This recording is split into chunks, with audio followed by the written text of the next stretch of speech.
What's going on, guys? And welcome back to Footy with an Edge. We're back again for the 10 p.m. show. I'm so happy to be here. So happy to talk to you guys. But most importantly, happy to talk about one Benjamin Sesko.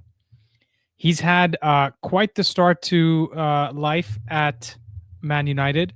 I can't remember the last time we actually had a signing that just came and hit the ground running. I guess you could count maybe Brian and Bumo, but even he, like the first 4 or 5 games, was kind of struggling, right? But Sesko just scored 2 goals. He's now got 4 goals and 1 assist. I don't even know how much Voltamata has. Let me just take a look. Voltamata FB ref.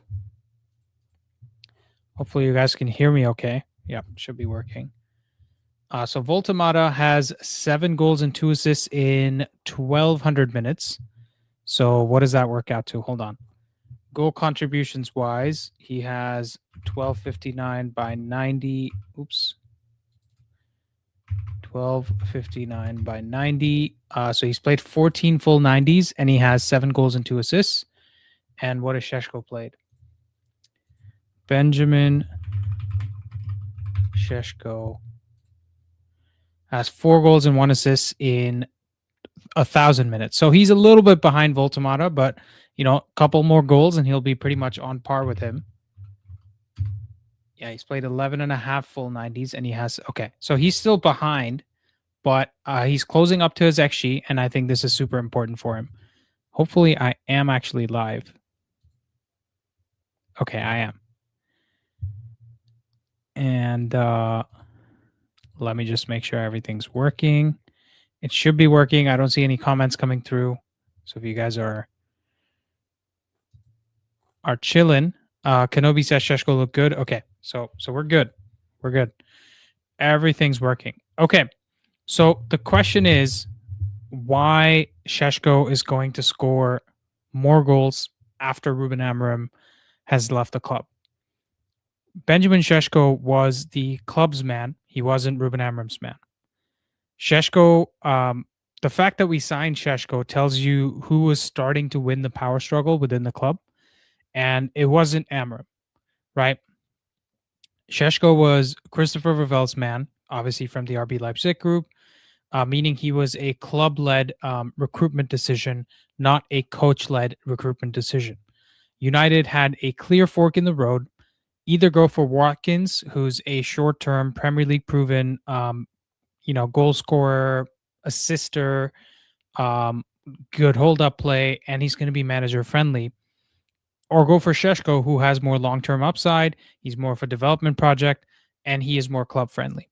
Now, it's a no-brainer to think about it from the club's perspective to go for Sesko, but let's be honest, if we go for Watkins, we probably have Ruben Amorim still here, right? Because the start of the season goes a lot better. Watkins plays a lot more minutes. And Watkins with a terrible system under Unai Emery, right? Let me just take a look at this. Ollie Watkins with the terrible system under Unai Emery has 7 goals and 1 assist, and he's played all 21 games for Unai Emery with 1,500 minutes under his belt. And if I look at the 1,500 minutes here, 1,563 over 90, he's played 17 full 90s for Unai Emery. That tells me he is essentially, 3 goal contributions already ahead of Sesko. But in terms of what he's added to that team overall, it's a pretty big amount, right? But obviously, if we had gotten him, we extend the life of Ruben Amorim, but we also have trouble in terms of selling him on and all that. So I get it. The club chose Sesko over Watkins, and this is where we are.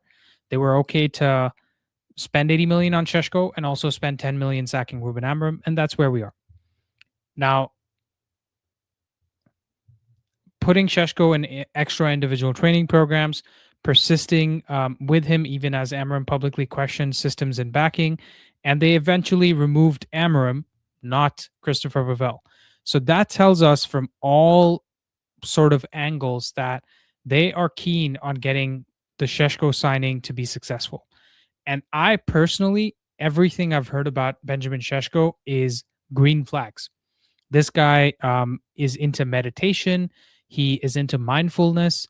One of his first interviews, he was talking about how box breathing really helps him calm down before a game. and he takes care of his body. He really focuses on getting better every single day. So from every single perspective, like we, in terms of getting Sheshko to the club, I have no problems at all. I think this is a fantastic signing that for many, many years we're going to appreciate. The only problem I have is because it was Sheshko or Watkins, or essentially Sheshko or Ruben Amorim, I feel like we could have potentially tried to do more other than just Sheshko. Maybe get in a more experienced signing in through the door so that Ruben Amorim could have had another person to pick from instead of just making it Sheshko or nothing. And that's the only thing I would point at. In terms of getting Sheshko to the club, like, listen, I'm so glad he's here. The stuff that I saw in the 2 goals that he scored yesterday, and even the link up play, hold up play, his touch, how clean his feet are, it's just everything is good with Sheshko, right? I'm so glad we got him.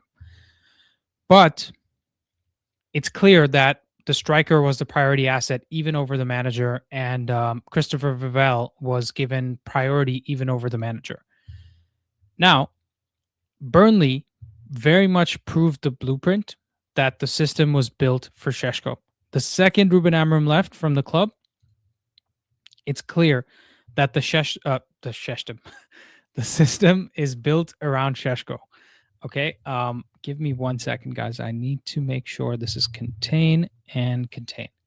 Yeah, so the system is built around Sheshko, and Burnley wasn't really a fluke. It was a preview of what's going to happen when Ollie comes in, when Carrick comes in, when McKenna comes in, whoever the next caretaker is going to be. We're going to see that Sheshko is going to be the main man, right? Guys, please like the stream. Do us a favor and like the stream. Please like the stream. It really helps us out.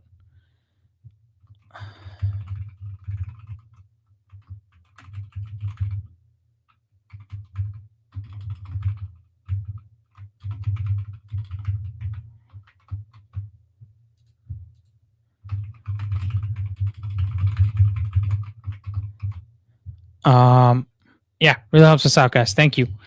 Thank you for being here. Thank you for watching. Thank you for liking the stream. But like I was saying, Sheshko took 8 shots against Burnley. That doesn't happen by accident. The entire attacking structure was geared towards early balls into the box, having 2 left footers on the left-hand side, having 2 right footers on the right-hand side, doing quick vertical progression, and just pinging it to him every chance we got. The runners were feeding him.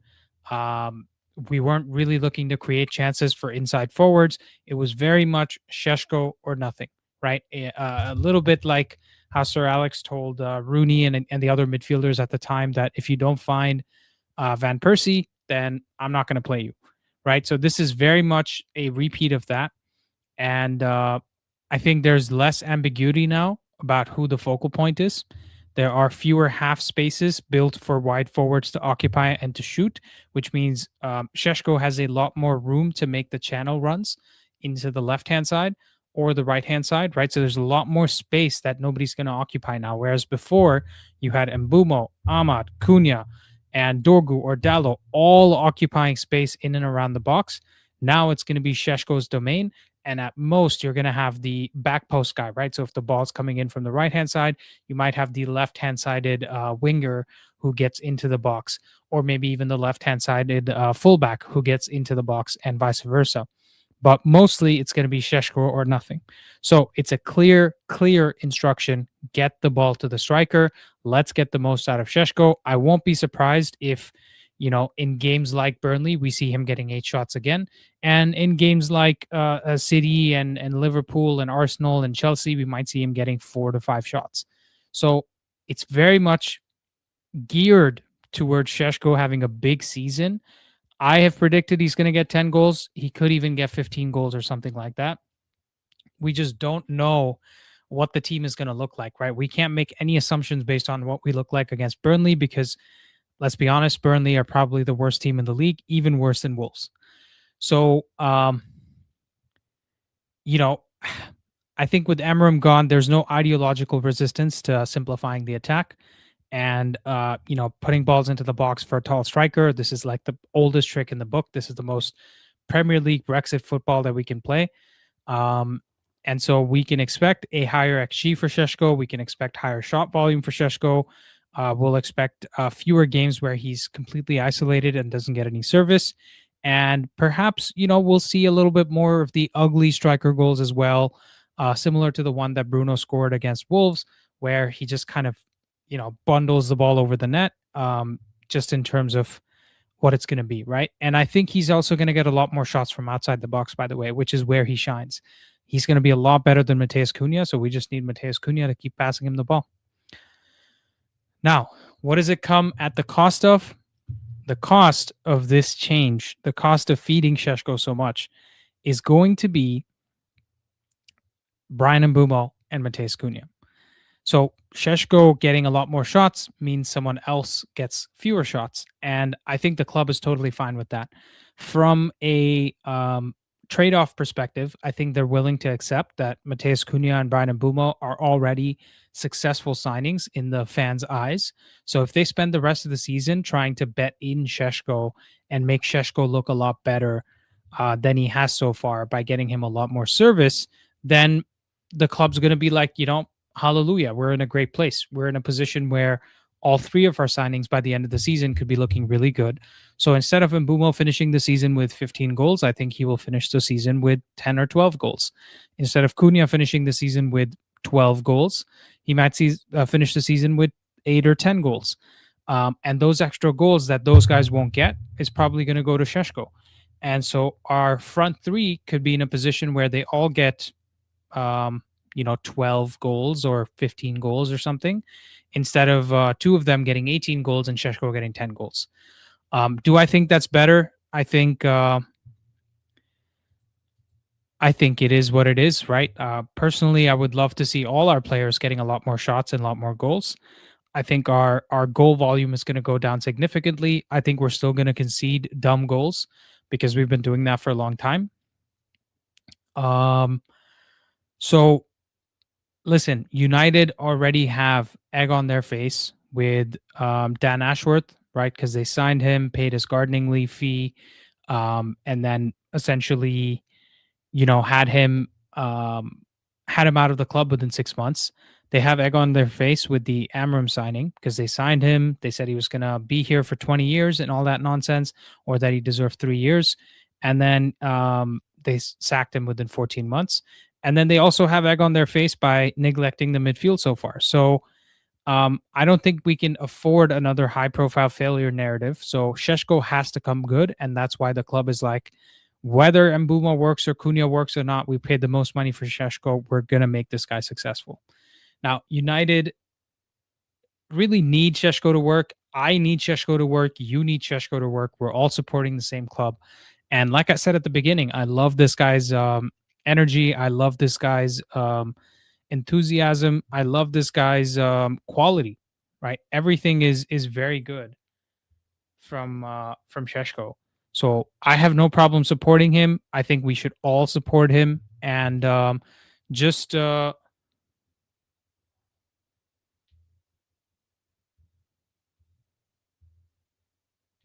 on, guys. Sorry.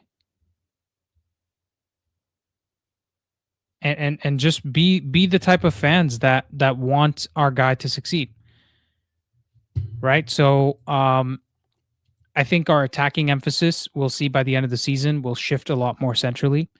Wide players will become facilitators more than finishers. So that draws some question marks over how Mbeumo plays, how Ahmad plays, how Cunha plays. We're probably going to see the club trying to get all three of them into the team. We could see a 4-4-2 where Ahmad plays off the right, Cunha plays off the left, and Mbeumo and Sesko play as the two strikers, and we operate with a two-man midfield. So we keep Bruno and we play Casemiro, or we keep Bruno and we play Menu, or something like that, right? Or we could see a 4-2-3-1 where Bruno plays in the pivot next to Casemiro, and then you have Cunha and the others playing. So it's going to be infuriating at times because it's going to look a lot similar to the 3-4-3 that we played, where we tried to get all of our best players into the team, and we had a two-man midfield. So get ready, guys. Get ready for a lot of the hypocrisy of getting rid of Ruben Amorim and playing with the same team. right? So the selection, the patterns, the game plans will quietly tilt towards making Sheshko look dangerous, making the investment defensible, and justifying Vivel's call over backing someone like Ruben Amorim. Like everything from now on, you can just assume that the club is trying to do to make Ruben Amorim look as bad as possible, even worse than the results might be, even worse than the Amorim outers might be. We'll start seeing leaks that come out as to why he was a bad coach and untenable between the club and him. But, it's done. Listen, they want to talk shit about a dead man. Let them do so. We can't really help it. All we can do is look forward and try to be positive about who's here and who can help us going forward. So Sheshko scoring more goals isn't about confidence or luck. It will be confidence because the system is geared towards him and he gets more goals. But it is more symbolic about power, investment, and club priorities. Amorim is gone. Vivel remains. Wilcox remains. Their power remains. And the system's already shifting. When a club chooses a player over a coach, they don't just hope he scores. They engineer the whole system so that they can make sure he scores. Kenobi says, "Come on, this doesn't have to be club versus Amorim." No, it's Man United, bro. Listen. It's been like 3 days since he got sacked. I'm just mentioning that we are in a position where this guy is now gone, and they chose, they made decisions that empowered other people at the club instead of empowering Ruben Amorim. That's all I'm mentioning. Nobody's crying over spilt milk here. The Ruben Amorim chapter is closed, and you can watch my reaction to the Burnley game. I was very clear about where I stand. I'm going to be supporting Darren Fletcher. I'm going to be supporting all our players, even Kobe Mainu, because this is where we are as a club. Wong Lian Jin 6574 says, "Funny you said that, Andy. Just went on Twitter and found this. NEC Neville moaning about Ruben not being able to take criticism from pundit, completely missing the point." Sean says, more of a Section 8 enjoyer myself. Wong Liang, if you want to send me something on Discord, maybe I could pull it up a lot more easily. So send it over to me. Let me see. Where's our general chat?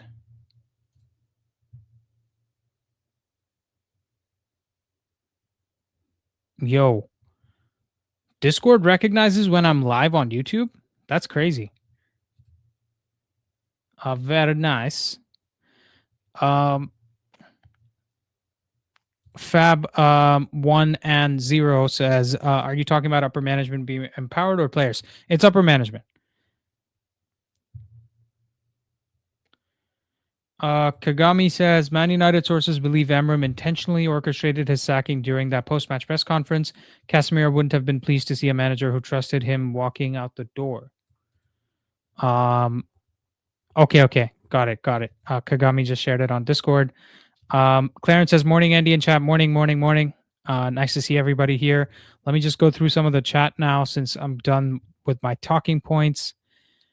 Ruben wanted to leave. No one is bigger than the club. Ollie Watkins is 30, too old for Ineos' main striker. And Bumo and Wissa got over 15 goals each last season in the same team.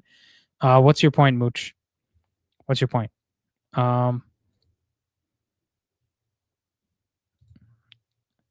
Amorim was never the guy to begin with. Yeah. So it's a really weird situation, right? It's like, how do I put this in different terms? It's like you keep, you keep a girl on the hook and you say that, listen, we're going to get married. I'm going to marry you and only you. You're the one for me, blah, blah, blah. And then 14 months down the line, you not only don't marry her, but you decide to go find some other girls that that you want to support, and you just break up with that girl. So this is what's happened with Ruben Amorim, right? They sold him a dream, and they just played games with him, and so it ended unceremoniously for all parties involved. That's just where we are. I mean, I think we can't be here rewriting the history, right? That's what the club will try to do. Obviously, they're in a position to do that. And the thing with Amorim too is, even if he may not need the money, the actual the assistants and everybody, right? Those guys also get the severance money. So I think part of the contract is like you keep your mouth shut, otherwise nobody gets the money. So that's just where we are. Pengu Counter Strike HD, awesome name by the way, says, "Is there any news on us getting a midfielder? Or is that not going to happen at all this month?" Roy Keane hinting at a little interest in the job, says Fergie's hanging around like a bad smell. Also said he'd pick Eddie Howe, ironically, because of his calmness. Look, if we're going to go for a Brexit FC manager that's going to get all the support from the club, Eddie Howe is not a bad shout. But I also haven't seen Eddie Howe being a good enough manager to go and win the league. That would be my only question about Eddie Howe. I think we will personally see a lot of him after losing big games or not being able to manage certain egos or something like that, and we'll just be irritated by seeing Eddie Howe in the dressing room. That's a possibility, but I think that's a possibility with any of the Brexit FC coaches. To be honest, any possible ins and outs will happen in the latter stages of the window. Yeah, absolutely. They're going to wait for AFCON to be finished, and after that, they will decide what they want to do. Ferguson need to go look what they did to Rude. Hell no to How, says Fab1 AN0. And let's see. We're about 20 minutes in. Let's open the lines. Shant or any of the panelists, if you guys are chilling like a villain, please come join. Let's have a chat. Whoops. What did I do here?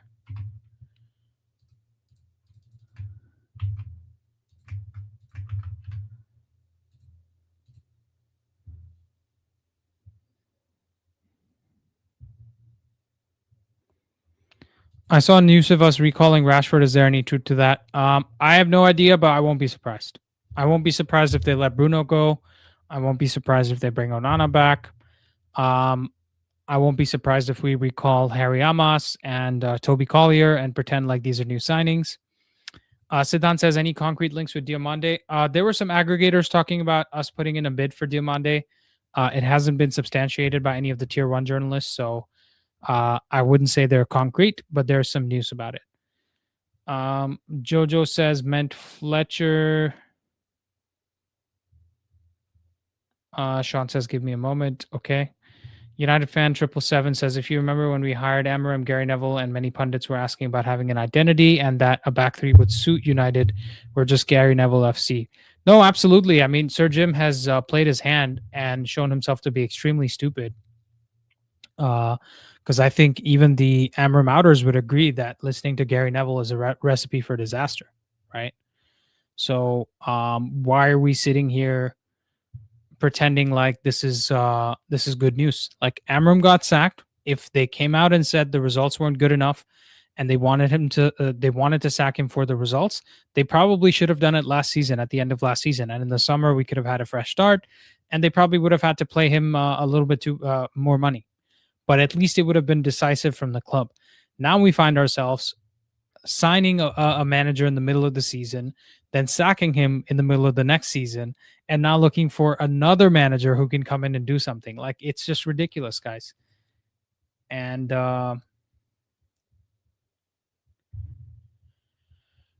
yeah, so I mean, I'm trying to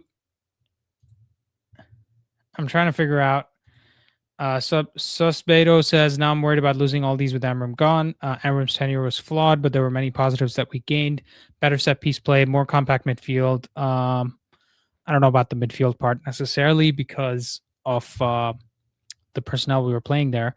Guide Heaven, Dorgu, remove toxic influences, and better dressing room vibes. I agree with all of that.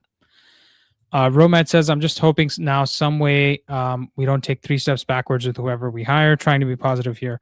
Honestly, I'm just going to be honest. I'm not trying to be all doom and gloom here, but the next manager they appoint is going to fail. And when I say fail, the goal is to win the league. The goal is to get us closer to win the league. We're not going to do that because the club has already shown their ambition. They're not going to spend money like we want them to.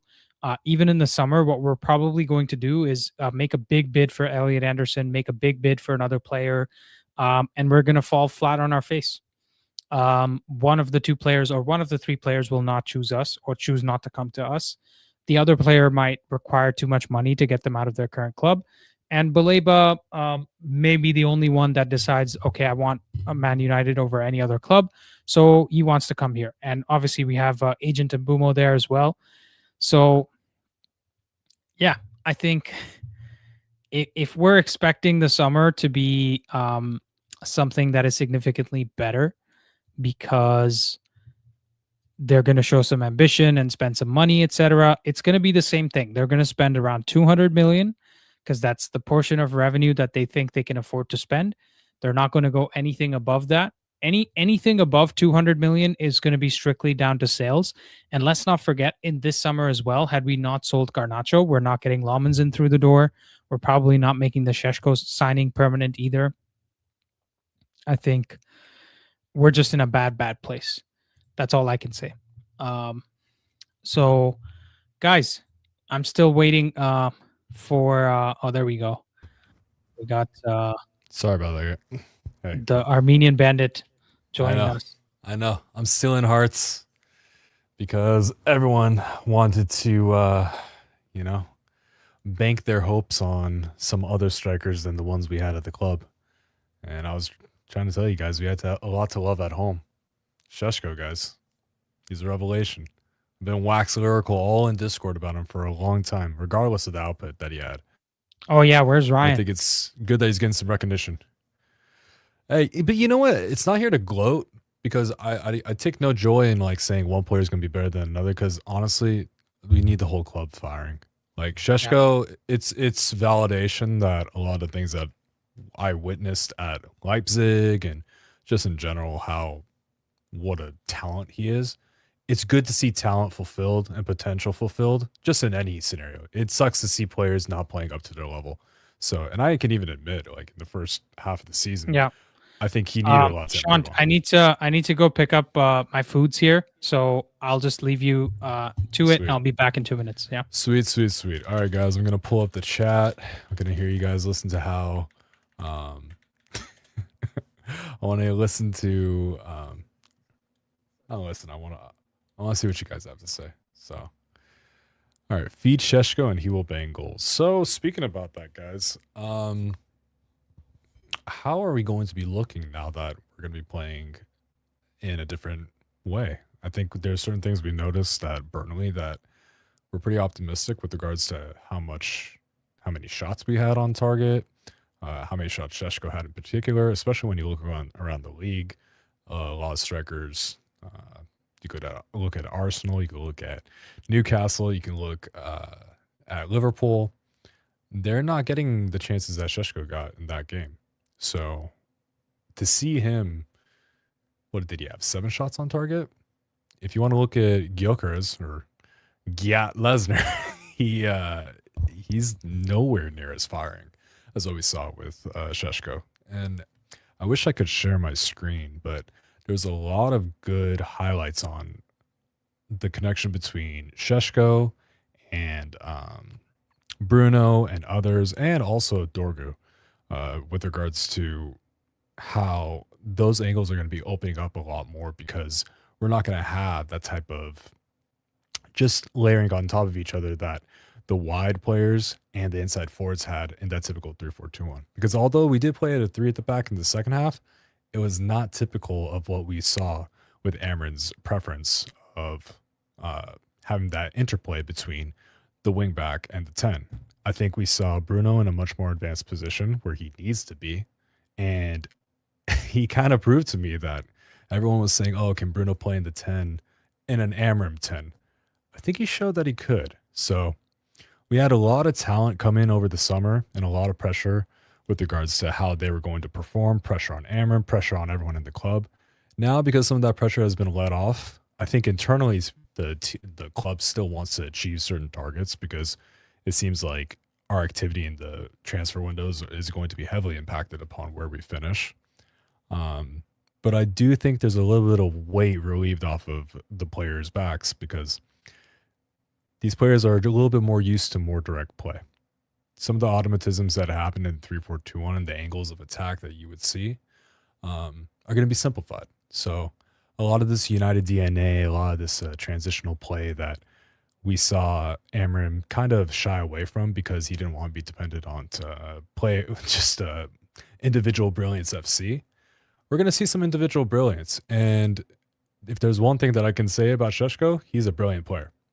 He is a player that can convert XG out of nowhere, and he can shoot from any angle. I can't be more complimentary about how Sesko is as a talent and potential. Now, what does he have to work on? I think some of his aggressiveness is a little bit lacking at the time being. I was speaking offhand with Ed, Nelson, and others. Ryan, you too. But if Sesko just played with that rude type of mentality of being a fox in the box, shout out to my FIFA nerds out there, and having more of that desire to constantly be making those runs, because he is one of the best channel runners in the league right now. But if he would just try to stay away from a lot of that cute interplay that we saw him do into Amorim 3-4-2-1, playing a little bit deeper, more almost like a 10 at times, kind of like what we've seen Xerxes do for the entirety of his United career, and more so lead the line, stretch the defenses. We've seen he's got break speed pace. He's somebody that is extremely, extremely good at being able to manipulate when a defender is looking over their shoulder, trying to track a run, or trying to track if a ball's out wide. And I'll tell you what, man, the guy can leap in the air. He's got what, like a 50-inch vertical and being 6'5"? This is a very fortunate position for us to be in. It's been a minute since we've been able to say that we have a striker that could be one of the best in the world. Even when Rashford was going through his purple patch, it was more so of something like, yeah, he's technically brilliant, but can he keep this up over a season? I think Sesko has the tools to emulate being a Lewandowski, being a type of Zlatan type of just one of those strikers that on his day, any team in the world would take. So it's a great position to be in, guys. But going to read some comments from the YouTube chat right now. Guys, make sure to like, subscribe, join the Discord. Let's get a like for Sesko's performance, because I think it's something that we're extremely fortunate to have. And Sir Jim is back. Where did you go? I had to go outside to go get Very the Uber Eats order, because we have like 2 sets of townhouses. Yeah. And the same fucking unit numbers. So it's shit. always in front of the other unit. Oh, shit. Well, hey, at least you probably burned off whatever you're going to eat. So that's good. Nope, I didn't. I need to do that like 1,000 times. Hey, but we've been seeing how much Andy's been putting into steps. I've gotten way more knowledge about your personal expenditure when it comes to calorie-wise than I ever bargained for, but it's good, especially in that weather. I mean, it looks like it's honestly, it's just an accountability thing for me, you know, like, which is good. Someone wants to shame me. No. The only person that matters is yourself, and you should be shaming yourself if you're not meeting that. So good on you for doing that. But let's read some comments, because I went off of like a 5-minute monologue on how Sesko is the greatest player to ever reach our club. So I think it's good enough for us to hear a little bit of balance. I think you made too many memes about Nelson, bro. He's permanently got his camera turned off. I'm tired of seeing these memes. Dude. Hey, I mean, you guys affect me. I can't wear certain hats on stream. I've got to now grow out my beard so it doesn't look too Amorim-esque. Like, I mean, what are we doing, guys? Come on. Roberto, welcome as well. It's good to see your face too. You tell me if it's going too far. I have some images that can be brought on. Oh my God, Nelson, were you there for that? When he was taking the picture. Which one? Dude, he had this image of me in such a compromising position where I'm just staring at the camera with my neck out like this, and then shout out to AI, doesn't do me any favors, doesn't blend Amorim into me or anything. It's got Amorim's head like this as well, supplanted me. But then Nelson saw it and he was like, Gareth Southgate. Oh yeah, you look like Southgate. Yeah, I remember that one. Brother, that's actually the most offensive thing I've heard on this channel. I am not. I will never be compared. You know what the crazy thing is? I put that image of you and I said, can you just replace the face? And I thought it was going to do like a nice blend with Ruben Amorim. It completely changed the scene and put your head on Gareth Southgate's face. I didn't even prompt the word Southgate in there. It's crazy. Okay, dude. AI's taking the liberty. It's taking the Michael. The liberty. Roberto, how you doing, man? I'm good. Trying to just be positive from now on. He's trying to get away from his kids, and he finds out that there are some toddlers here. Yeah. Well, I was damn near celebrating like a toddler at that last game. Did you guys find good things to look at, or are we still in post-funeral mode of Amorim being relieved at the club? Because I think we also have to kind of make that like internal decision to move forward. Because as much of a wasted opportunity, I mean, you know, we can only move forward. Yeah. I thought guys, guess what my wife got for dinner, by the way. What? Guess. Oh, fuck me. Any answer that comes out my mouth could be racist. I was gonna say. I would lean into that. What do you think it is? Dal makhani, palak paneer, sag paneer, pani puri, gulab jamun, chicken biryani. Chicken biryani, nice. Got the biryani boys at home. Very nice. Oh man, I wish we had the biryani bandits on. That'd be funny. That'd be really fucking funny. Shaylin, Rishi, and then Nelson's got to be. No, give me Saeed. I need to speak to that actual. guy. Give me okay, Faz. Saeed, No, I mean Saeed, honestly, Faz and Nuruddin. Yeah, dude, that's so. I'd be down, dude. Honestly, if Nelson, if you got the connects, I'll message him. I'll message Saeed. I mean, we saw him at Semix's, so I mean, he went on Semix. Yeah, I was shocked. He joined Semix's stream. Yeah. But he didn't want to join the call. I don't know why. Guys. Yeah, we asked him. I was on the call then. Last game. What are you guys' thoughts? What did you see out of Sesko? What do you think do you think I'm being over the top, or do you think there's actually some merit to some of my praise? First of all, Shant has never been over the top in his life. Yeah, of course. Okay, he's always been calm and measured. So what do you mean over the top? I mean, okay. If anybody wants to actually refute that, go to Discord at around maybe the hours of 4 a.m. Pacific, all the way to the end of the day where Amorim got sacked, and you'll find every range of post-traumatic stress disorder or grieving. Is your name still City fan on loan? No. It was never that. Okay. Right. Let me just delete some of the Holland gifts right now. Okay. I said, man, I'm disappointed we drew with Chelsea. No, we're good. Roberto, tell me, how are you feeling about this whole thing? I definitely saw some positives. I think kind of like what you were saying. It's the more the automatisms that just you could tell they were naturally a little more comfortable. They had to think a little less. It just sucks because it took them so long to start getting into the habits under the Amorim system, and then it's gone. So that's frustrating. But yeah, they definitely play with more freedom. It was nice to see Bruno a little more advanced. I did find it interesting that they were kind of I don't know if it was habits from being coached by Amorim or if it was Fletcher kind of asking them to defend at certain points in a 5. I just found that interesting. Still frustrating. It just felt like every other game where we play well, we create all these chances, and we don't win.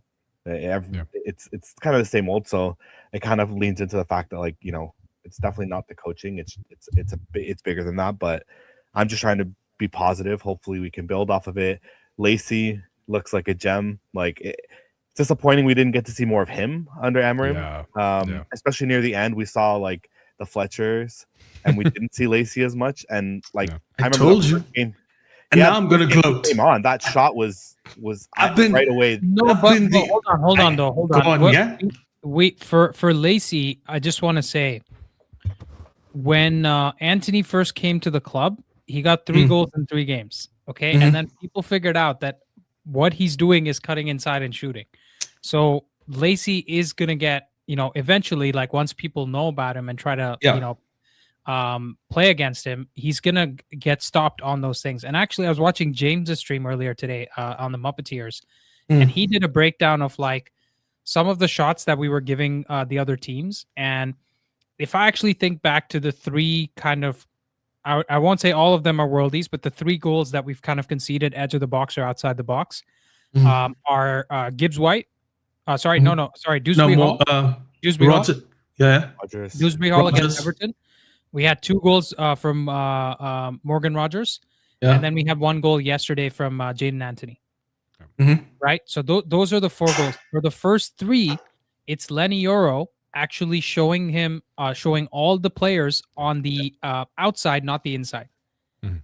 Right? Yep. Or showing them on the inside, No, not showing the them on the outside. inside, not outside. Showing them on the inside, right? So he's trying to protect the run to the byline, which is terrible body position. And that is what Euro needs to fix, and we know that. Yesterday, the disappointing thing was Martinez did the same thing, and then he also showed the shot from Shea Lacey, where the Burnley defender actually showed him on the inside and gave him so much space to get that shot off. Yeah. Right, so you can tell Jaden Anthony, he went for 9 million euros from Brentford to where he plays now, or Bournemouth to Burnley. Premier League quality player who's not even left-footed can bang in those goals. Yeah. Right? If you give them enough space. So that's my concern with Lacey. Listen, I'm not trying to give the verdict before, he's actually proven himself. I'm more than happy to give him the space. But it's a lot easier to say, oh, he came on in the second half against Burnley and had 2 good shots, right? I haven't really seen much yet to try to make it. I'm telling you, guys, I have seen enough of the under 18s and under 21s to be like, Shea Lacey is really good. Yeah. Like, and that short snippet that you guys saw, you haven't seen enough yet. He's a better dribbler than I think the only player on our team who's a better dribbler is probably Ahmad and Cunha. That's it. He's better than Boomer dribbling. He's better than everyone else. Shea Lacey's really, really good. And that's why, if you remember the game when Jack Fletcher came in, I was pissed. Because the whole time, I'm like, why are we not playing our best attacking young midfielder? That was my concern. But the more games, I don't think we're going to see a lot of games of Shea Lacey. Maybe the Brighton game? No, we'll see games of him. We won't see a lot of minutes. Yeah, a lot of minutes. Yeah, sure. Yeah. I don't think we'll see a lot of minutes. Unless in the FA Cup, maybe we're winning by like 2-0 and they decide, okay, let's bring him in like, 60 minutes in. Have you seen him go on the outside much? Yeah, he goes both ways. He's Pause. Yeah, I know. I stopped myself. He does do fairly well. He definitely has a stronger left foot. Is he under 18, Nelson? Yeah. Yo, I'm gonna report you, bro. The authorities are gonna be at your door. No, but okay. So he can go on the inside and on the outside. See, Sean's left. He doesn't have a high tolerance for that kind of. And we have AUN here joining us. What's up, yo? AUN? Doing good. How are you? Pretty good, man. You changed your camera angle. Yeah, I had to change it a little bit. I need to be in center. Yes. Yeah. We need to have a lot more focus on AUN. Okay, we have Sean's back here. I have no idea what happened there. Sorry. No, guys. I'm enjoying this. I'm enjoying this conversation a lot. Good. Because, I'm like Nelson. I'm being like, where's Shea Lacey? These guys have been talked about in the academy for 3 years. His problem has always been his injuries. Otherwise, he would have made his debut way long ago. Yeah, that's true. I'm actually looking at some of his dribbling tendencies, and it actually reminds me of Mason Greenwood. A lot of people say like Phil that. Foden too. Yeah, he's more like Phil Foden. I think we would be regarding Shea Lacey had he not had that injury in the same vein as what we're doing with JJ Gabriel right now. He had that type of 100%. So there's merit to what made it to Nelson's the England been team saying. before anybody else. He did. Yeah. So he's been and he's been storied ever since he was young. I mean, he had a Standard Chartered Liverpool shirt when he was real youngin. And so this is even that alone is gonna really Scouse Messi, right? Yeah. They're gonna really seethe once they see this kid come into the club. I think he has a lot more to his game than Anthony. I think Anthony, all things being equal, fair market value for that window for Anthony. What would you guys say? 30 million? 40 million? Yeah. 30, 40 million, right? 30. In the current iteration of what Shea Lacey is, he's a $40, $50 million talent. Yeah. Dowman, if I'm putting Dowman in the 60 to 80, he's 40, 50 right now from what we've seen. Okay, Wait, and that's- Dalman? Why is Dalman so high? Dalman had the ability for being so young and so physically able to Yeah, he's handle the physically bigger too. He's just a much better profile for the Premier League right now. That's still the question with Lacey, seeing how he's going to be able to adapt being such a short stature versus the physicality of the Premier. I think Lacey is. You remember when we first got Ahmad, and the skill was there. The physical side of him wasn't built yet. So he went to Sunderland, got better, and then came back. I think that's what we're going to have to. Lacey isn't good enough for this team to start, or heck, I don't even think he's good enough for the bench when we have the full squad. Yeah. But in a time when you need someone who has the ability to dribble, I never made sense why we want. I'll say this. I'll say this. We could use Lacey on the bench because there's a case to be made that we start all four of our attackers in terms of Cunha in the 10, Bumo off the left, Ahmad off the right, and Sesko up top.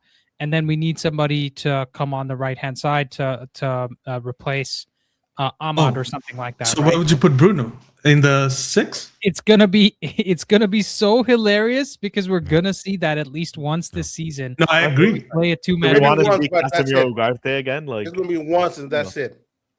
Like what's that? The reason why Casemiro Ugarte play is because Kobe Mainoo is just coming back from injury.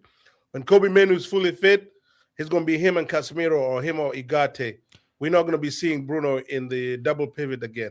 So yeah, anyway, but you would concede that there's a chance we Kobe Mainoo gets his chance and he's not good enough, so we have to play somebody else.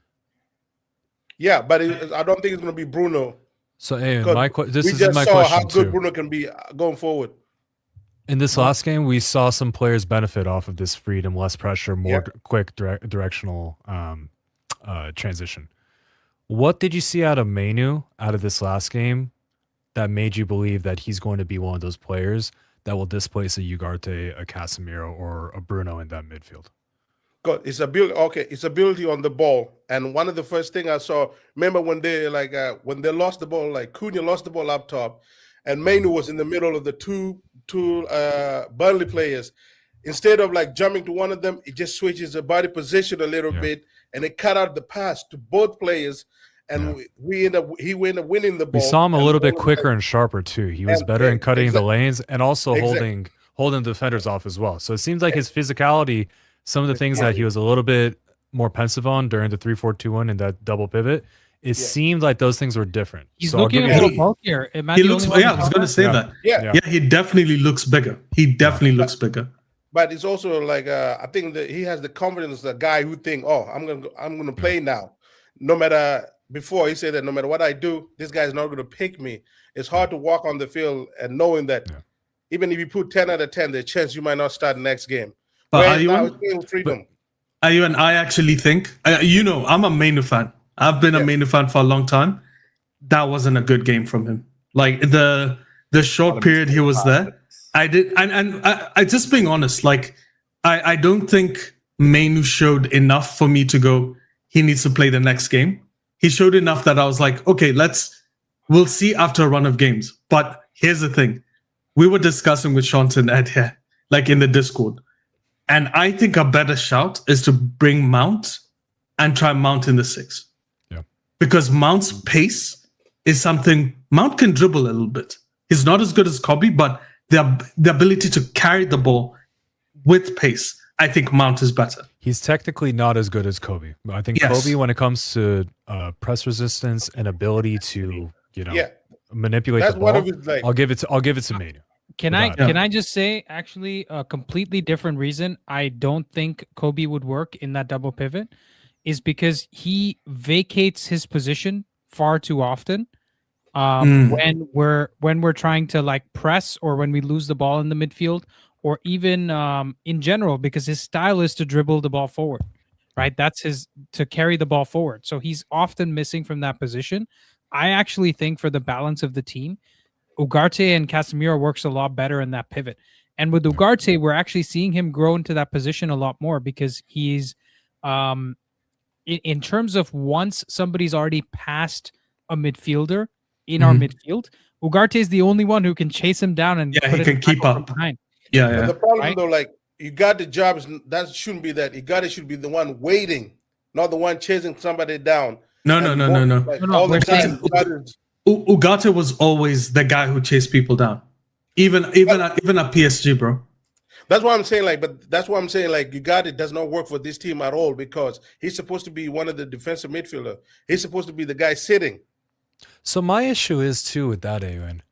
I felt a lot of people kind of had PTSD looking at Casemiro Ugarte that game, and I think we can almost everyone objectively say Casemiro had a stinker. Yeah. I didn't have an issue too much with Ugarte there because I think we have to ditch this notion of there being like a 4-4-2 in play or something where there's just going to be like a flat double pivot and just vacating in the middle. It's going to be a triumvirate. It's going to be either a 6 and an 8 and a 10, or it's going to be a 6 and 2 8s or 2 10s even, because we're going to probably have to fit Cunha and Bruno at a certain time.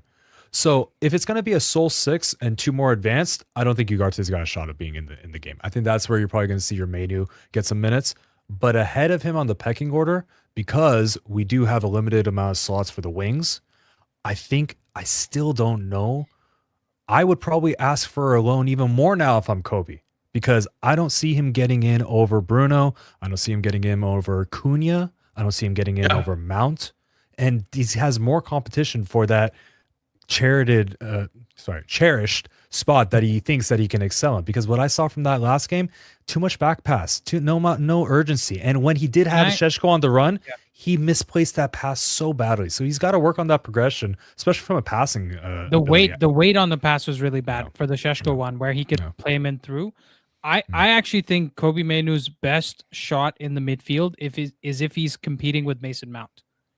If he's competing, because if we're playing like let's say with a single holding and 2 8s, Bruno's one of the 8s and Mount is the other 8, then Kobe works really well in that type of position. Because in that type of system, you also have a bit more tracking back required from the left winger and right winger.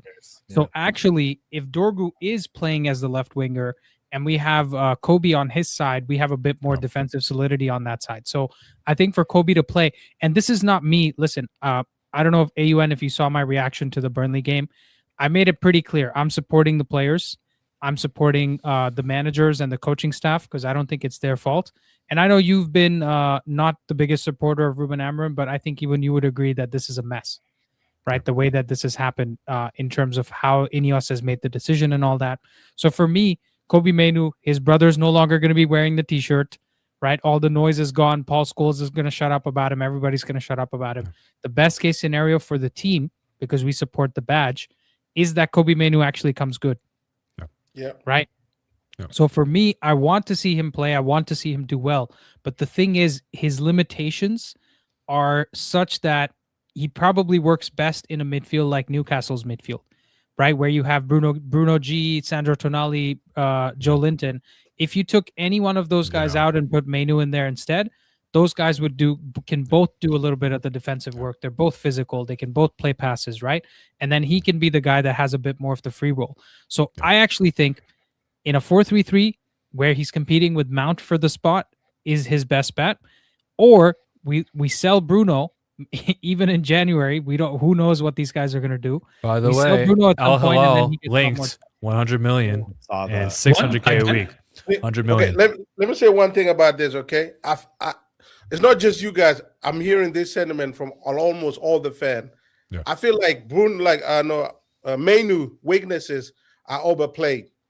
They're completely overplayed because I remember Kobe Mainoo played in a game against one of the best Liverpool in an energetic team, and he dominated that midfield in the FA Cup semi-final or quarterfinals.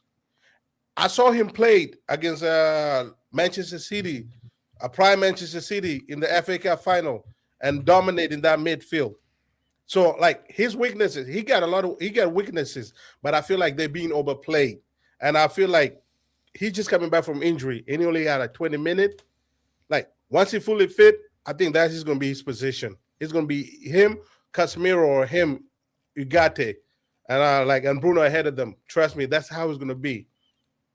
By the way, like we're both on the same page here. I like Mainoo. I think Mainoo's a good player, but I don't think the last game Mainu played well. And I see OGS is saying there's a new guy. OGS, welcome. When he had the Mason Mount shout, Mason Mount played as a 6 that game. He played deep multiple times in that game. He still had one key pass. Mainu didn't have one. He completed 92% of his passes. He's a good player. He can play the 6. If we play a 4-3-3, here's my argument. I think Cunha plays the 8, one of the 8s. I don't think Cunha plays on the wing. And that's because Cunha has played and his preferred position is the 8. And the way he runs and carries the ball, it'll be, He's don't better have those. Mainu at what Mainu does. Yeah, he's better. He literally is the Mainu type. And if he plays that 8, I really feel bad for Mainu. Because then the other 8, is going to go automatically to Bruno. You know what, Nelson? You might be earning some of the points you lost in that Xavi silence versus Now, just like, the more I look at Mainu, the more I'm like, the 4-2-3-1 or the 4-3-3 is perfect for him. But once the players come back, they're going to try and shoehorn people into different positions. And Mainu might, again, struggle to get playtime. Because I have a question for you, AON, right? Maybe you're following the AFCON, maybe you're not. Amad Diallo is going to be player of the tournament. Wing. He's going to play left wing for us. No. Like hear my question first. My point is Amad Diallo is going to be player of the tournament most likely, right? And Ivory Coast is probably going to go pretty deep, maybe even to the final. Yeah. I look at comparison between the Amorim system and whatever we're playing now is essentially one extra player on the wings compared to one extra player in the midfield, right? So now we have one more midfielder, which means one of the wing backs or the number 10s needs to be dropped. Now, if we look at the players, it's either Ahmad or Cunha that you have to drop because Bruno's not going to get dropped. Casemiro's not going to get dropped. He's our only DM that can actually sit. So for Kobe to come into the team, it necessitates that we have to drop either Cunha or Ahmad. Would you agree with that? Yeah. So the question is, do the club value Kobe Mainu more than they do Ahmad or Cunha? And that's where I have trouble looking at answering this question. I'm not saying I have the answer. They could be valuing it differently. God knows this club is, idiotic at decision making. So it could be looking at Mainu over both of them. I don't know. Like the problem I see with that is that we are bringing Cunha into the menu position where I don't think they view him like that. They're not viewing him as a midfielder. No, not in more like if you played a 4-3-3. Yeah, 4-3-3, like more like at the same. I'm talking about like Cunha would have to be on the wide, coming in more often. Let's say you put like Dorgu on there, where Dorgu will be the one having the whole wing to himself, where Cunha will be more like inside forward, where he start wide but he operate in the middle, more like you guys remember Coutinho for Liverpool, right?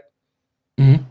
So how Coutinho used to start on the wing, but he ended up operating in the middle. I feel like that's how they see Cunha, not a direct number 8, because as good as he are carrying the ball, I don't think he's a number 8. He have that ability to receive the ball, like especially if you can play with Casemiro, ability to receive the ball from the center back and turn out of that pressure and progress the ball forward. Yeah. That's why I think maybe if they go get an upgrade on Mainu, I do not care. Play that guy. But right now, Mainu would start in this midfield. Alan, question. So I think the dynamic of Sesko's dependence might alter some of this formation talk. Yeah. I think the main question that Andy put out there was, if Sesko is going to feast, who's going to be taken away? I think we can flip the question a little bit. If Sesko is going to be the focal point, who does that relieve some of the responsibility for, and will we play a little bit better? Because I think some of the reasons why we were hampered in the 3-4-2-1 was that the striker was just operating a little bit too much deep into play. So if, like you said, that they view him more of that 10 that drops deep, why isn't that not just the 8 of where he'd be playing in that 4-3-3?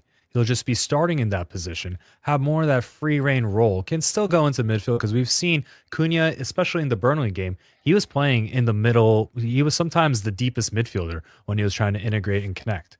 And I think when he has more of the it's so funny with Cunha. He either has too much room to operate or he has too little room to release the ball, both of which we've seen him going for the shot. This last game, I saw him releasing much better, trying to distribute a lot better. Yeah. So I think the shout of Ahmad being on the left, I think you got it mixed up. I think the rotation for the left wing is going to be Dorgu or Mbumo. And I'll tell you why. Mbumo's cross rate is one of the best accuracies in the league when he was at Brentford.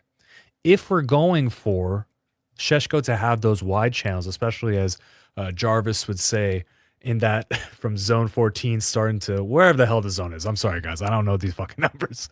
But you need a little bit of space for that striker to show, especially if he has that pace. It's a much different proposition if you've got Darwin Nunez and you're playing a possession-based game and all 10 of your players are in the other half, then he's just going to be a target man in the back. But if you have somebody that's a channel runner and you're trying to play quick, just counter-attacking football, when you have someone like a Bruno that's able to ping balls deep into those channels, and like we saw in several instances, pointing exactly where the runner should go, or Cunha, who likes to actually progress with the ball and be one of the carriers like a Cariello, I think that's where we'll see probably the maximization of this squad that we didn't see under Ruben. Can I just add, Sean, to that? Cunha, if he plays in the 8, adds a ton of physicality to that midfield. He's incredibly a pain in the ass to get off him. And even though we've seen him a lot of the times lose the ball because he doesn't release it and all that, and he waits for the 5th player to come and tussle with him before he does anything, it is still a nuisance for the other players because they're like, they're constantly banging up against him, right? It's difficult to handle throughout the game. Subtype says, club will value Mainu more than any other player right now. Every other player will be sacrificed for him. Reason, English media, next player. So here's why I disagree with that. Cunha was purchased this year, and on the current trajectory, current market value, I think Ahmad gets you more money after this AFCON especially. That's my 2 reasons for that. But if the club can still make a bad decision, I'm just telling you what the valuations are. Yeah. Now let's get some divine intervention here from EO, who's got his heads firmly in the cloud. Well, I mean, I think for me, Nelson made the point about Manu. I think he's still in his development phase. Again, he has his moments, and he's just 20. Is he not 20? Thereabout? Yeah, he is 20. 22. Yeah.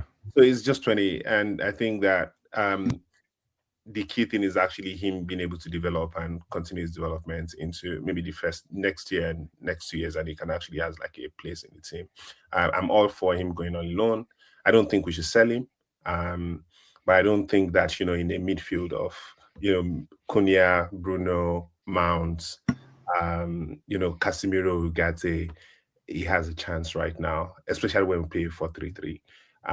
Maybe next season he would have some games because hopefully we get into Europe, European competition, and then we can find more games and he can actually play some of those games. But right now, I'm all for him going on alone. I've been clamoring for that. I think he needs game time. But EO, actually, to regardless of what preference we have all shared, I think AUN's point is probably still salient because they will play Mainu. I think they look at a situation where Ugarte's already sunk cost, right? They've made up their mind that they're going to accept 15-20 million for Ugarte, but Mainu can get them a lot more money. So what they'll probably do is start Mainu and use Mount as somebody that comes off the bench, or Ugarte comes off the bench to play for Mainu, where Mainu gets the first 70 minutes, especially with like Ollie and all that. It's arm around the shoulder. Let's come together. Let's be better as a team. So I think that's what's going to happen. And we'll see probably Cunha be the first change for Sesko or one of the other attacking players. Probably we're managing Bruno's minutes. So Bruno will come off at the 60th minute, right? So it'll be something like that. So one of these players will be sacrificed. And I'm actually afraid it's going to be Ahmad just because he's not the most senior out of all of them. Whereas I think that's going to be detrimental to us more than losing out on whatever development we get for Mainu. Because Ahmad is 23. no matter who you ask, he's much closer to his prime than Kobe Mainoo's closer to his prime, right? And Ahmad is just showing the AFCON. It's not easy to be the best player in the AFCON, guys. No, people are struggling. Just Andy, that's why I think as soon as he come back, Ahmad is playing, and the reason why I wanted to put him on the right wing, on the left wing, is more because his ability to receive the ball under pressure and be able to cut and maybe cross with his dominant foot. Where on the other, you put like Mbeumo on the right wing because of his directness and his ability to score goals. You keep him in his favorite position to do so. He scored like 20 Premier League goals from that position. I keep him there. Where Ahmad, you can play him across. But either way, Ahmad is starting. We're gonna have to find a place for Cunha, but Ahmad is gonna start. No, that's probably fair. That's what I would do right now. Too. I think we'll see Dorgu at right back sometimes, because if we're gonna have Ahmad on that right wing, and you're gonna have Dorgu's best position we've seen is predominantly on the right flank. I think if Ahmad goes naturally in and Dorgu can then be the player that is kind of supporting him there, I think Mbeumo needs the space to cross it in because he is very direct. We've seen him direct and in that interplay with Ahmad. Ahmad, I'm just going to say it right now, technically is a better player than Mbeumo. I think Mbeumo is more direct and has shown more, but I think Ahmad has proven that he needs the liberty to operate on his own. And I think Mbeumo, his accuracy, especially with long balls or with on the crossing, he's one of the best crossers. Even intelligence, right? Yeah. In terms of hold up play, in terms of the small touch when he receives the ball so he can nutmeg the player that's in front of him, in terms of going on the overlap to put a cross into the box, he's better than Dorgu at all of that. Yep. That's why I agree with you. I think Mbeumo on the left makes a lot more sense, especially if the remit from the club is the title of the show. Sesko's got to score more goals, right? So now seeing that Burnley game has given me, let's say, has allowed me to assign more probability to the idea that Ed floated, which is he's going to get 15 goals by the end of the season. Because if we're going to give him 8 shots a game, it's probably going to be like 3, right, against a Man City and an Arsenal. But if we're going to give him that volume of shot in most games, he's going to score 15 goals, right? Every striker that gets that many. And he's a good finisher. Guys, do not be surprised. Do not be surprised if this team goes on a run and finishes within the Champions League spots without being number 5, within top 4. Do not be surprised, because this way of playing is going to be extracting a lot more points from the middle of that competitive teams. Maybe the top teams we might be outclassed a little bit because they have way more tools in their locker. But the middle of the pack teams, and we're Manchester United. They're the lowest teams are always going to turn up against us. I'll go a step further, actually. We're going to struggle against the top 3 and the bottom 3 teams. Yes, you're in my head completely. The middle of the pack that's just become more wide as we've seen this season. Those are the teams that are like, oh, Newcastle's like, you know what? I'm going to have 60% possession against you. And that's a wider band of teams to play against. So I don't want to have a team that's only good against the top teams and then shits the bed against everyone else. I don't want a team that's just flat track bullies but then has no consistency. I think now if we're going to be fully on individual moments FC, we have a good team. We just need to rely on that. And also in retrospect, to everyone that's still mourning Amorim, just because these players play well in the second half, they can achieve more, does not change whether the merits of Amorim could have worked out, didn't work out. All we have to base upon are the data points. It didn't work out. Didn't work out. Move forward. And we're United fans through and through. We're going to support the players. We're going to support the team as there is. Not going to support the owners. Not going to support Ineos until they show me something to support. But I will support these players. I think go back to. Okay, sorry, Reto, just 1 minute. I was just going to say that I do believe that the team can go on a run. But also, I think I saw a lot of things in that last game where I was actually very worried that, if we played the way we played in that game with our midfield, with a decent team, we'll probably be down by 2 or 3 goals. And we have to now start chasing. Flip side, though, Io, we could also have been up 3 or 4. But again, what I'm saying is, I'm not even talking about the chances. Forget about the chances. I'm talking about our midfield. Just defensively in midfield. Yeah, I'm talking about the way, for instance, if you look at the first half, Hannibal basically had times when it was just running through the midfield, and those spaces were constantly there, and just reminded me of what we used to see on that, Ten Hag, right? And for me, it was like, if we have any semblance of that against a decent team, we would suffer. Now, again, maybe that was just a blip of a game. We would see what happens over the next few games and see, the consistency. But I think that is one thing I'm worried about personally. I'm also on Andy's side where, right now I'm just completely fighting the ownership, the board, and all of that. I'm pro the players. I love the players, and I just want them to succeed. But again, I have it at the back of my head that I hope that we actually this doesn't disrupt the entire season like it did, the previous one. Roberto, go ahead. Sorry, you've been very patient. I just wanted to bring us back to Manu for one quick moment. I just made some notes. I struggle with him.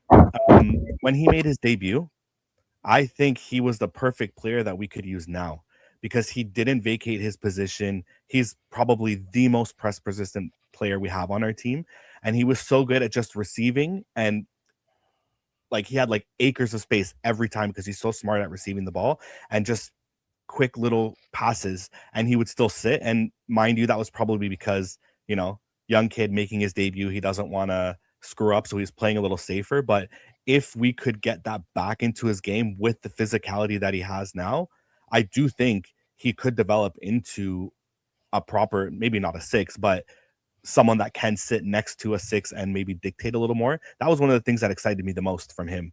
And obviously we've seen him show his dribbling. Roberto, I have an answer for your let's say concern and goodwill towards Manu is what I sense there, right? That you want him to come good. You miss the excitement that we had around Manu. When some 18-year-old comes in and shows you something that you don't really see from many other players in the league, regardless of age, you start assigning all the other qualities that they're missing to them already. You're saying, oh, if he's this now, what could he be 2 years from now, 3 years from now, right? The problem I have with Manu is I think in terms of the press resistant ability, the ability to move sideways or even forward, right, in like short, tight spaces, he's very good and he gets past his man. But finding the pass after that, he doesn't have. So if we're going to say he's going to play every single game, the coaching instructions better be, you beat the 2 players you're going to beat, and I want you to find Sesko in behind every single time. Play the through ball to him every single time, because last game he tried doing that and it was awful, right? And I'm not going to say here, listen, like we said, the saga is over now. We don't have to sit here explaining the 3-back systems anymore. So that time is done. It's time to look forward. I'm team Manu, right? You want me to wear a t-shirt, free Kobe Manu? Let's do it, right? How about free Benjamin Sesko? And on the back it says, because Manu passed him, right? Or passed the ball to him. I'll wear that t-shirt because all I care about is the team getting better, and we'll all here agree Manu needs to improve on his passing. Can I give a real contrarian shout? Sure. And it's the way we played that game, Roberto. When we saw him, when he first broke in, we used to play 2 inside forwards. Yep. So there was a lot more like condensed, easy 1-2 passes in the midfield. We played with Dorgu, who's all the way pushing the width. So there was more pockets of space that he needed to run into. And that was the issue for Manu, just for Manu. Because I think what all of us are all saying, if we play either Ahmad or Mbumo on the left wing, let's be honest, the first game, it's going to be Cunha on that left wing. Yeah, 100%. And if Cunha plays that left wing and Ahmad, and Manu joins that game, either starts or is brought in, you're going to see a better version of him. You will. But then the problem is that hampers us depending on how we want to play games. So if you want to play with width, then you can play Manu. But if you want to play really condensed, where he does have all those interchanges, then he'll play. Which, by the way, guys, gives us options. I know that's the thing. I know a lot of people are hurt, but this is crazy. Whenever I'm looking at this team, I'm going, if we had a decent manager with all these options, it changes. Because the unlocking of Sheshko makes me really excited. Because now you can play in so many different ways. His link-up play was already good during Amorim. Amorim improved that. But I want to see more now. I want to see different ways that you can use him. He can stretch the ball. You can now play Cunha behind him. You can play Zirkzee behind him. We haven't even discussed Zirkzee. There's so many other. You think Zirkzee should leave? I don't think so. I need a veteran behind Sesko. I don't need another guy who's kind of the same age as him that is not quite good as him. And No, but I think they play different roles. Guys, Yeah, Nelson, even if they play different, if you get a veteran that play differently, Sesko, it's better than having like Zirkzee there. Because I think Zirkzee is more like a 10. We have Bruno and Cunha that are going to be like 10. And we have Mason Mount. Why do we need another 10? We need a striker that can offer Nelson, Sesko help. I have a simple question for you, right? I would love to believe the state of the world that you just described, right? Maybe we can also end all the wars at the same time and just be chilling. But Hey, it's happening. Yeah, Sean doesn't want the wars to end. Okay, fair enough. Hey, come on. Here for Hey, him. by the way, somebody's crop. Nice. Saudi crop. So Nelson, the problem I have is, would you agree that Burnley in that game was as bad, if not worse, than Wolves the first time we played them? Yeah, they're pretty bad. Right. In my opinion, the Amorim system against Bournemouth, against Wolves in that game, we create at least 1 XG more than we did in that game, because we took 30 shots, but 9 of them were from outside the box. Okay, so it was really just 21 shots, of which Šeško took 8 of them. So when I'm looking at that game, I think the difference between the game under Fletcher with the easier instructions and the game under Amorim was that we scored 2 goals from 2.5 XG versus Amorim system. We probably scored 2 goals from 4 XG, right? Or 3.5 XG, or maybe we get the 3rd goal and we win the game. So I think it's all good to say it's easier instructions that the player should take on board a lot easier, but easier instructions are also easier to stop for the opposition, right? So I think that's an oversimplification, because easy instructions doesn't mean even if you know Šeško is going up for that header, doesn't mean you're winning it. No, but you see it all the time with Haaland. You know exactly what he's going to do. You can read it. I don't need a textbook. I can see it. I'll take Nelson on this as well. But hold on though, you don't know the system that is feeding Haaland though, right? The movement that's happening before it gets to Haaland is not that easy to read. I have seen Haaland literally carry the ball multiple times and in different ways. And that's what I'm saying. Like, the reason why I like this version of Šeško is because if you're playing the ball, we were playing the ball to Šeško for link up most of the times.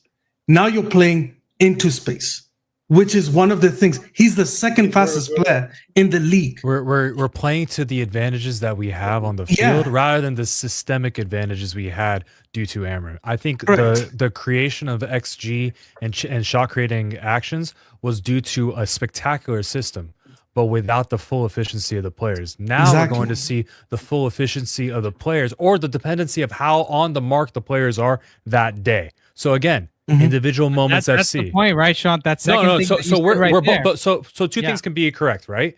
I think if Šeško, so the reason why Šeško frustrated me is not because his output wasn't there. It was because we weren't playing to his strengths. Same way I was frustrated last year or this preseason when Højlund was making all those channel runs, and we just missed those because of whatever. Lack of confidence, lack of repetition, lack of those just simpler automatisms that you would see. When he makes the darting run, we'd play it. Now, there could be, like we mentioned in the beginning of the show, that type of directive, not from Ineos, but even just from Fletcher alone, saying, guys, I showed Šeško his movements and what he needs to do. If what he needs to do is create those runs much earlier in the pitch so that he can have more space to run into, I'm going to bet on that horse for getting better output out of Šeško than I am for him doing the little cutesy thing that's like, dude, you're not that player. It's cool to see you do it, but you're not that guy. Just Look, play to your strengths. I'll say this. Look, did Ruben Amorim's system suit or get the best out of Šeško? No, it didn't, because we saw it not getting the best out of Šeško. But we did see it getting the goals spread around the team a lot more, right? Yeah. And so now the benefit of a system, guys, this is the transition of modern football. We have gone from individual brilliance type of players and types of systems to system football that gets Raheem Sterling to look like one of the best players in the world, right? So that's the point I'm making, that Šeško now has a lot more space. I started the show talking about how he's going to have a lot more run into the channels, specifically if we don't play inside forwards anymore, right? Which we haven't done since God knows how long, right? We've always had inside forwards. Since Rashford came into the team, we've had inside forwards. And that's like, what, 8-10 years ago. So it is going to get the more out of Šeško, but what now? We become a one-trick pony. You stop Šeško has a bad day. What are you going to do then? 100%. I agree, Andy. I think the thing here is that the team as it's set up definitely does play to some of Šeško's strengths, and we see more of, if you like, the advantage of Šeško as a striker, but we don't see the total footballer that is Šeško, which could really contribute.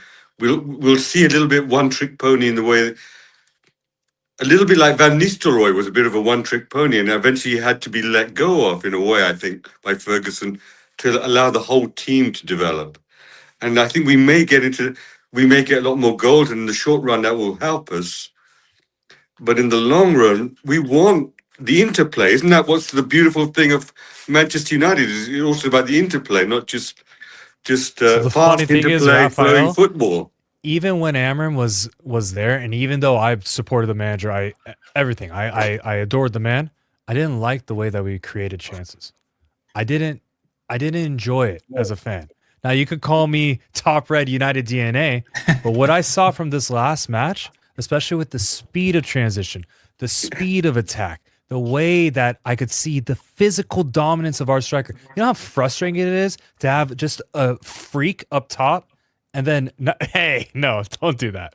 But do you understand? Like it's the difference between Mike D'Antoni having Steve Nash have all of this. We're going to give a basketball reference here.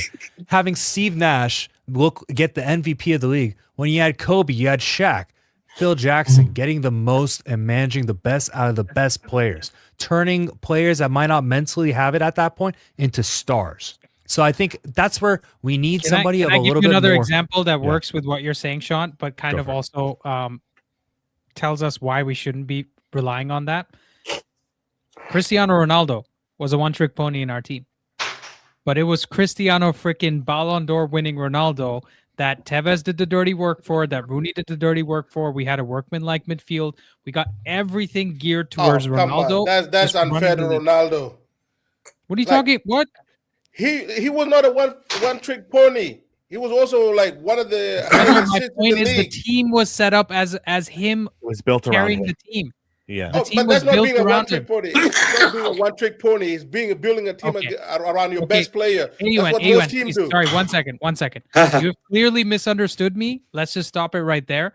That's not what I meant about Cristiano Ronaldo. My point is that the team was built around him. If you stopped Ronaldo, then you would stop us as a team. That's what I meant. Maybe I didn't use the exact words, or I misused the one-trick pony. That's not what I was meaning. Okay, my point was that Cristiano Ronaldo, like we also said, Haaland was a one-trick pony, and you were okay with that? Because he's also, well, that's a pretty damn good one-trick pony. That's a Kentucky Derby winner, if you ask me.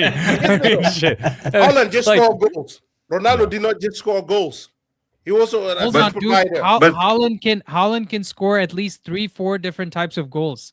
He's not just scoring the same type of goal every single game. Ronaldo was providing assists to his teammate. That's what I'm trying to say. Ronaldo was involved in the play. He scored like 40 goals in that season, bro. And can I come back on Sean? Listen, you want to just pick an argument out of. If you want to just pick an argument for no reason because we're talking about the same thing, be my guest. But there's no argument here, brother. We're just saying that the team was built around Cristiano Ronaldo, and now the way we're playing, we're building the team around Šeško. Right? Is that correct or not? Oh yeah, if you say it like that, that's probably. But like, Okay, I great. disagree with the word one trick pony. That's what I was saying. Hey, I disagree thank with you. that. Hey, thank you, Ian. Put some respect on our legends' names, man. But Sean, can I say that? Oh no, this thing- I thought I was saved from the wrath of Raphael. Here we go. Come on, look. I think it's maybe there is a short-term benefit, but I think I agree with you about times with Amorim. It wasn't always the prettiest, but I felt we were going somewhere where it would become like that. And the more better players we brought in who understood the system, we had proper wingers who could be wing backs as well. We would get there, but he wasn't. First of all, as you know, he wasn't given the players. So he was making do, and so it wasn't pretty, obviously, but I don't think that was entirely the system or the way he was playing. But I loved it when you wouldn't know whether the goal was going to come from Mbeumo or it was going to come from Cunha, hopefully, or Sesko, My or issue someone with that, someone Raphael, coming from deep. We were praying for Mbeumo. We were really praying for that right wing. I know. That's I agree. That's the only counter I would say we were a little bit too lopsided because those are the only two facets of the formation that we saw were working really well. Otherwise, we had a lack of speed of thought. We didn't have conviction, no confidence. 100% agree with you, but that's why we should have got a player like, if not Totally that agree player, with you. Semenyo. Players like that. That's why it's the failure. It's not that we were failing because we didn't have the players. We still don't have the players. Understood. Can I just explain what I meant and also what started this whole thing? So we said that Sesko had a lot of shots, which he did. He had 8 shots. So I want to check the previous Burnley game. Do you know who had our most shots? It was Xerxes, 7. Okay. And then let's go to the Brighton game, the game that we played well. We all agree. I love that game. My favorite game under Amorim was our Brighton game. Yeah. Bruno had our most shots. It was 4 shots, and then everyone else had 3 shots. Do you know what everyone else had in the Burnley game? Everyone had 3 shots. Yeah. Dorgu had 3 shots. Remember one that was a goal? Should have been a goal. Yeah, should have been a goal. Yeah. Let's be honest, that game, just like almost every other game during Amorim as well, we should have won that game. We scored a goal, was wrongfully ruled out, multiple goal line clearances. We played well. And for me, whether or not we play, one of the things I want us to do is, it seems Amorim was trying to get the best out of Mbeumo and Cunha, which I think we saw a lot of from Mbeumo, and we saw midish for Cunha, right? Iffy. No, we didn't really. Hold on. Let me just fine tune that point. Sure. We saw almost nothing from Cunha while Mbeumo was still here. After Mbeumo and Ahmad went to AFCON, then he scored some goals and got some assists. So Cunha was basically useless while those guys were still here. But the problem, remember, is the problem that Sesko came in right at the end. Mbeumo came in halfway through. Cunha came in early. These 3 players need to gel. They haven't been given the time. And that's part of the problem. We needed those players right at the beginning of pre-season, ideally. Learn to gel so we could have hit the ground running in August. We didn't do that. It's a failure of the club as I see it. But I believe they would have started to gel. I mean, Sesko's been injured as well. Cunha's been injured, and Mbeumo went off form a little bit. Guys, we have a super chat here. Plug Scope says, you're completely wrong about 08 Ronaldo. That team was strong as F without Ronaldo. It wasn't built around Ronaldo. Guys, I think we need some fact checking that needs to happen here. Because, Andy, what's 47 goal contributions in a season, and the team isn't built around him, brother. Come on. Andy. But also, I think there's a difference between the 2 Ronaldos. That was done from the left wing. That was done from the left wing. So that's just him being a Ballon d'Or best player in the world. He was just insane. He was just that good. Yeah. No. Andy, I think the one trick pony is more the second coming of Ronaldo. The first coming of Ronaldo was a great team player. I misspoke with that term. I've already had this discussion. Nobody's gonna. and nobody's gonna like say, "Oh, that's the guy that said Ronaldo was a one-trick pony." You meant the team played, and the performance was team- that yeah, of and there was dependency on Ronaldo. A lot of things were done to make. You got him out of best out of jail, Ronaldo. Sean. No, it's the He was truth. the No, but best player. I understand what he's saying. I also disagree with him because I think Tevez was fucking unreal, and I As think what- Nani was Wayne great Rooney. too. But still, think I it understand. was But Ronaldo. still, we don't win. We don't win the Champions League. No, we don't win the Champions League without Ronaldo's performance. 100%. So Ronaldo we was can't carrying us. dismiss Yeah. that either. But I still think that was. So, Listen, that's for me- a reality that we're so far away from, guys. Oh, Yeah, I let's would not even take talk- I don't would wanna take go one of back- those players right Oh now. my days, the Any entire of team.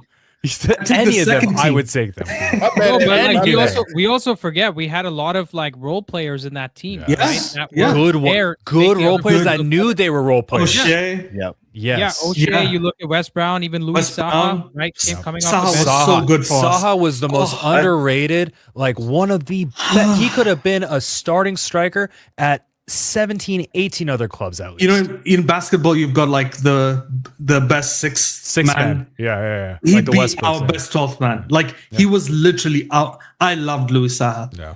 Man, Completely that's underrated player. Anyways, guys, that's when I we think were in injuries. Saha was said to be absolutely brilliant in He was. training, Yeah, but Yes. he couldn't quite deliver it. He couldn't quite deliver to But the he same did, level Raphael, in when real- our strikers were out or misfiring, he was the one that Yeah, always yeah. picked up the pieces. So God bless that man. He was amazing. Guys, was I need to. special player. We're past the time for the stream. Oh here. yeah, holy Oh, crap! shit. It's 11:30. Ah! 11:30. Oh. I gotta shit. go. Thank you Let's guys just kick for it off. joining. Hey, henceforth, this is the stream where I called Ronaldo a one-trick pony.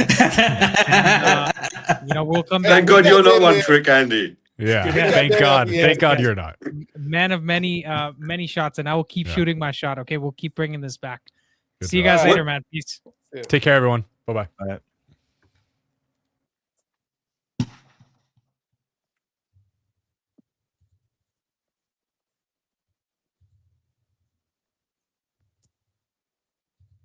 Hey, sorry.